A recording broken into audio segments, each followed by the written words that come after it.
అందరికీ నమస్కారం. ఒక దురదృష్టకర సంఘటన.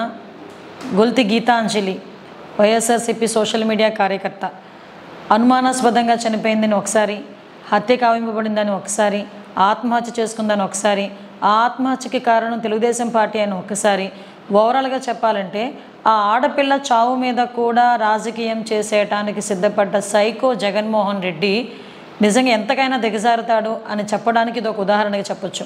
ఎందుకంటే ఈ అమ్మాయి యాక్చువల్గా ఒక యూట్యూబ్లో ఏదో చిన్న చిన్న వీడియోలు చేసుకునే ఒక ఆవిడ బాగా మాట్లాడుతుందని చెప్పి వైఎస్ఆర్సీపీ వాళ్ళు ఆ అమ్మాయిని ఐడెంటిఫై చేసి ఆ అమ్మాయిని ప్రతిరోజు ఆఫీస్కి తీసుకొచ్చి ఆ అమ్మాయితో కొన్ని వీడియోలు చేయించి తద్వారా అమ్మాయికి కొంత డబ్బులు అమ్మాయికి ఇచ్చేవారు. అమ్మాయి ప్రతిరోజు కూడా తెనాలి నుంచి విజయవాడకి జన్మభూమి ఎక్స్ప్రెస్లో ఆ అమ్మాయి వెళ్ళటం, ఆ అమ్మాయి అకౌంట్లోకి ప్రతిసారి కూడా అమ్మాయి రోజువారీ ఖర్చుల గురించి వైఎస్ఆర్సీపీ వాళ్ళ దగ్గర నుంచి ఆ అమ్మాయికి అకౌంట్లోకి డబ్బులు పడడం, ఇవన్నీ కూడా జరుగుతూనే ఉన్నాయి.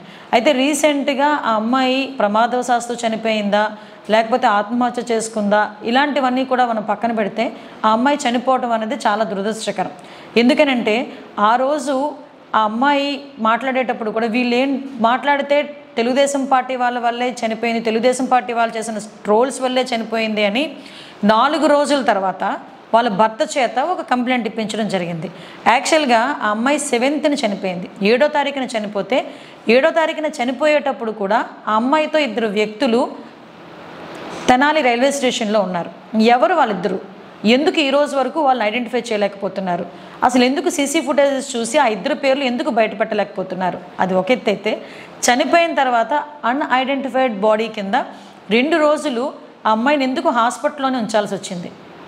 7వ తారీఖున చనిపోతే 11వ తారీఖున బయటకు వచ్చి వాళ్ళ భర్త చేత తెలుగుదేశం పార్టీ వాళ్ళు చేసిన ట్రోల్స్ వల్లే నా భార్య చనిపోయిందని చెప్పి ఒక కంప్లైంట్ ఇప్పించడమే కాకుండా నారా లోకేష్ గారు అకౌంట్ నుంచి ఏదో ట్వీట్ పెట్టినట్టుగా ఒక ఫేక్ ట్వీట్ కూడా క్రియేట్ చేసి ఆ చావును కూడా రాజకీయానికి వాడుకుందామని చెప్పి చాలా విశ్వ ప్రయత్నాలు చేసిన వైఎస్ఆర్సీపీ పార్టీని బంగాళాఖాతంలో కలపాలి అని అనుకోవడంలో తప్పు లేదనిపిస్తుంది.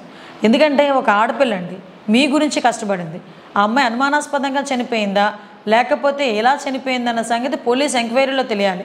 అటువంటిది అవన్నీ పక్కన పెట్టి అన్ఐడెంటిఫైడ్ బాడీ కింద, ఒక అనాథ బాడీ కింద 2 రోజులు ఎందుకు ఉండాల్సి వచ్చింది? కనీసం తన భర్తకి తన భార్య ఎక్కడుందో కూడా తెలియదా?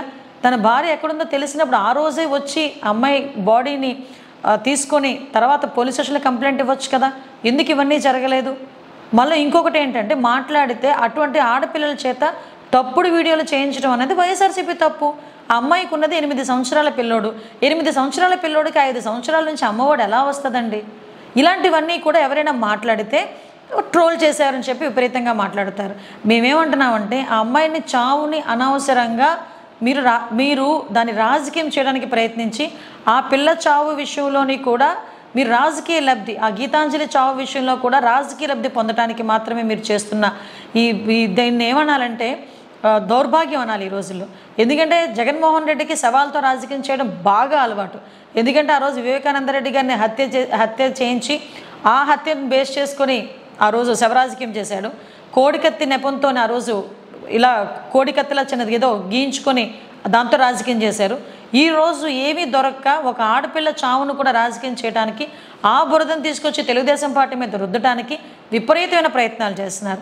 వైఎస్ఆర్సీపీలో ఆడవాళ్ళ మీద అఘాయిత్య అంటే అవమానకరంగా మాట్లాడడం, అదేవిధంగా నోటుకు వచ్చినట్టు మాట్లాడడం ఎవరు చేస్తున్నారో ప్రపంచం మొత్తానికి తెలుసు. వైసీపీ సోషల్ మీడియా అందులోని వెన్నతో పెట్టిన విద్య వాళ్ళకి. దయచేసి నేనేమంటానంటే, నువ్వు ఏ రకంగానూ చంద్రబాబు నాయుడు గారిని, పవన్ కళ్యాణ్ గారిని ఎదుర్కోలేకపోతున్నావు. అలాగని చెప్పి ఆడదాని చావును కూడా తీసుకొచ్చి నువ్వు చేయడం అన్నది నీకు ఎంతవరకు న్యాయం? ఇది ఎంతవరకు నువ్వే ఆలోచించుకోవాల్సిన అవసరం ఎంతైనా జగన్మోహన్ రెడ్డికి ఉందని సంగతి తెలియజేసుకుంటూ ఆ గీతాంజలి ఆత్మకి శాంతి చేకూరాలని, ఇలాంటి నీచుల రాజకీయ వ్యవహారంలో ఆ అమ్మాయి చావుని లాగొద్దని మనస్ఫూర్తిగా కోరుకుంటున్నాను.